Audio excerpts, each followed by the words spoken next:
İsmim Seyhan Arat, Kızıltepe Hububat Ticaret Merkezi Yönetim Kurulu üyesiyim. Aynı zamanda güvenlik amiriyim. Buğday hasadı inşallah çok bereketli geçecek. Beklentimiz, umudumuz o yönde. 300 ile 5 kilo arası. İnşallah sulu alanlarda 500 ve 800 kilo arasında bir verim bekliyoruz. Genel olarak TEMO'nun verdiği fiyatlardan memnun değil. Fiyatlar çok ucuz. Maliyetlerin altında bir fiyat. Yani çiftçilerimiz en az 20 milyon artı prim bekliyordu. TEMO bu sene biliyorsunuz ki fiyatları 16.500'den aştı. Hem makarnalık hem ekmeklik buğdayda. Çiftçilerimiz bunu 20.000 artı prim olarak bekliyordu en düşük olarak. Çünkü gerçekten alın teri yoğrularak bu iş yapılıyor. Bu yüzden yani bu senede protein değerleri düşük çıkıyor buğdaylarda. Genel olarak yani %10-20 proteini tutuyor. Diğerleri düşük vasıflı gruplara girdiği için çiftçi malını TEMO'ya teslim ederken 14.500 lira, 15.500 lira arası bir fiyat elinde kalıyor. Bu yüzden fiyatlardan yakınıyor. Devletimizden de yani fiyat düzenlemesini bekliyor. Cumhurbaşkanımız zaten açıkladı. Biz dedi primleri yükselteceğiz. Ama fiyatta da eğer bir iyileştirme yaparsa bu çiftçi için çok iyi olur. Çiftçi olmazsa gerçekten hiçbirimiz olmayız. Üreten çiftçidir, tüketen biziz. Biz çiftçinin her şekilde arkasında olmalıyız. Yine de gerçekten çiftçinin tarlaya koyduğu emeğin karşılığını alamadığı kesindir. Nurullah Yiğit ben, Mardin Kızıltepe Yayıklı Mahallesi'nde çiftçilik yapmaktayım. Valla bu sene buğday hasadı çok şükür bu sene yağmurlar çok yağdı. Yani biz çiftçi olarak sevindik ama gelelim verime biraz azaldı bu konuda.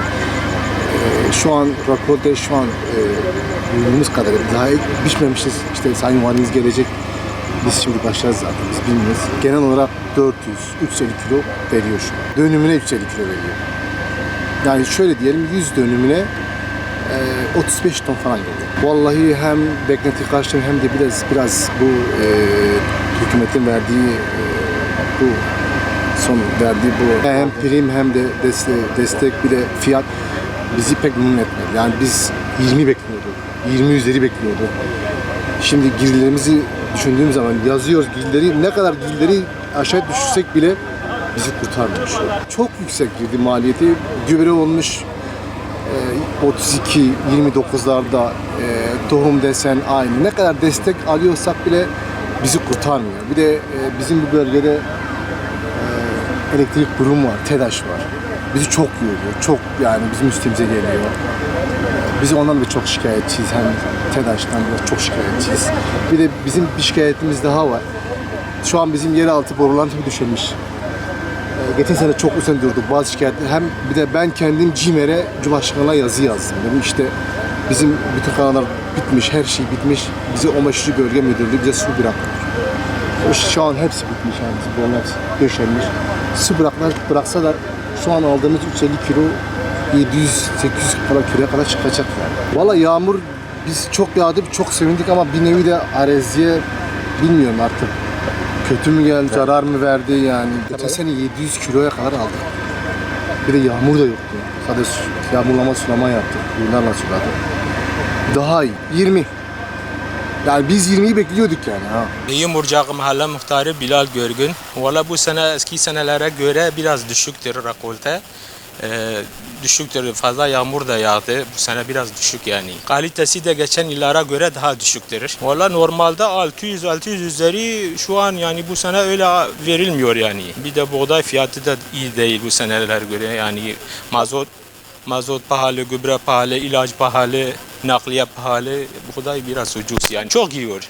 Girdi maliyeti çoktur. Onu tam hesaplamamış mı ama gidiyor yani. Bayağı gidiyor. Yani her şey %40, %50 zamlanmış ama buğday %22 falan verildi. Yani fazla değil yani. Biraz daha yüksek olurdu, daha iyi olurdu. Gene de yani normaldir.